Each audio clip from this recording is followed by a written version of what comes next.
شما نظامی هستی کلونه. چه کار دارید به نوت نویسی ردیف میرزا عبدالله؟ گنزری رفت به کارش. نظامی بودم آقا و نمیدونستم برای نوت نویسی و نگارش دستور تار باید از شما مجوز بگیرم. خیر آقا، برای تقبض زدن به موسیقی ایرانی لازم به اجازه نیست. به قول عارف قزوینی تر زدین به تار. مؤدب باشید آقا. بنده اینجا نه به عنوان معلم و نه در کسوت مدیر مدرسه موزیک آمدم، بلکه درخواستم اعطای مجوز برای اپرت شوهر بدگمانه که شاید آخرین همکاری من با استاد حسین گل گلاب باشه. دیر نیست برای صدور کسب مجوز، اونم با این همه تأخیر. شما باید پیش از تبلیغ و اعلان اقدام می‌فرمودید آقا. شما چه کاره این ملکید که به من تمشیت دیریازود میکنید؟ من چه کارم؟ بنده دبیر معاونت ای مگس! عرصه سیمرغ نه جولنگه توست. مگس گر به پرواز درآید همگی بند آقا دهانت رو اتاق پر از پلشتی شد. شرم کن. شعر برای من میگی؟ من اگر بخوام شعر بگم برین.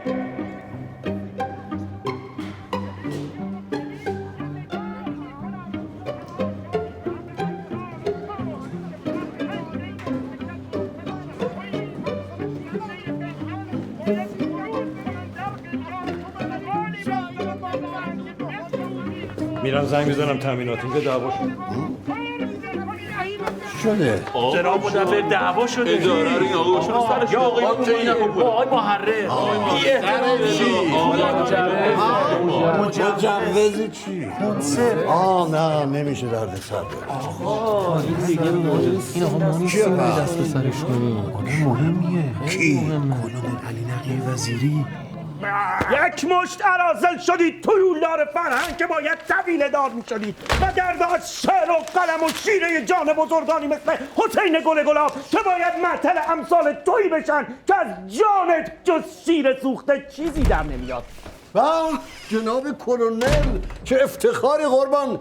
بعد از اون مهمانی سفارت آلمان بنده شما رو دیگه زیارت نکردم. آقا چه کردید اون شب با ما با اون قطعه مارش اصفهان؟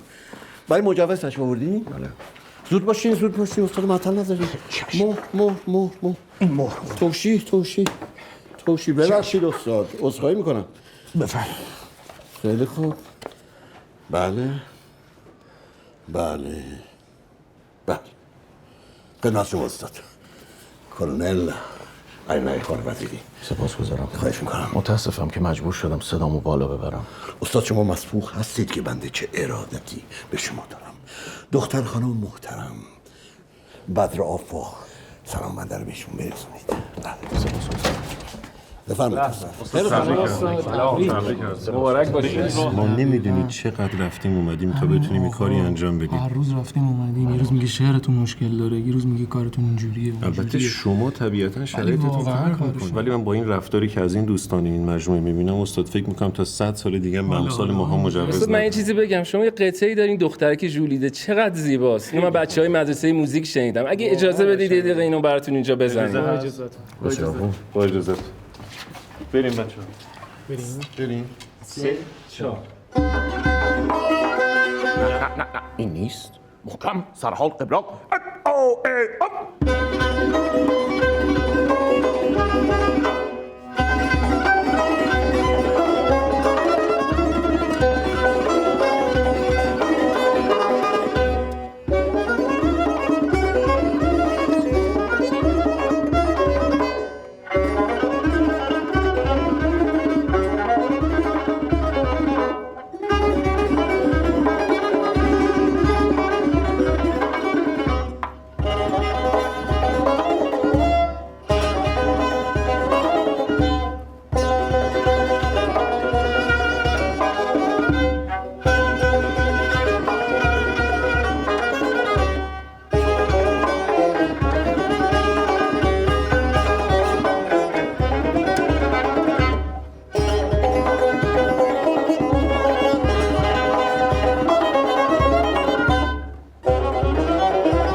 بر طبق این مجوز امشب در سالن کنسرت مدرسه موزیک اپرتی داریم، سروده استاد گل گلاب. قدم بر دیدگان من بگذارید، مهمان افتخاری من باشید.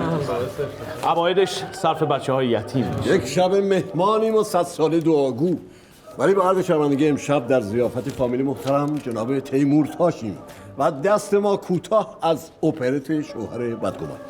اگر اجازه بدین کارمندان این اداره به جای بنده مزاحم شما بشن. البته از وزارت معارف هر کس تشریف بیاره قدمش بر چشم به جز هرز درایان عارف پرست. روز بخیر. ما این کارهای شما رو خیلی دوست داریم. کارهای نوجوانی. این چه گیسی شما داری؟ اینو کوتاه کن عزیز من. خوبه؟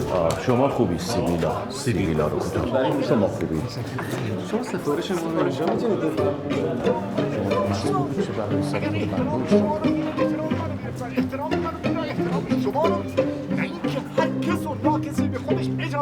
هر چی میخواد بگه. از شما بعیده جناب محرر. هنوز نمیدونین که شخص اعلیحضرت از همان زمان رئیس الوزراء گوشه چشمی داشتن به جناب کلونل. بنده کارمند وزارت معارفم، ندم خود مطرب جماعت. چی شده باز؟ به به، برای اولین بار زود اومدین. امیدوارم فقط هم یه بار نباشه.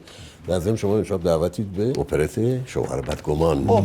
اپرت باز اگه شعر میگفت یه چیزی. و چه کارهای دیگه کردن این آقا؟ آموزش موسیقی در مدارس دولتی، تأسیس تالار اپرا، ریاست مدرسه موزیک، تأسیس کنسرواتوار. ایشان نوک قله هستن و از تخرخر بسیار دور.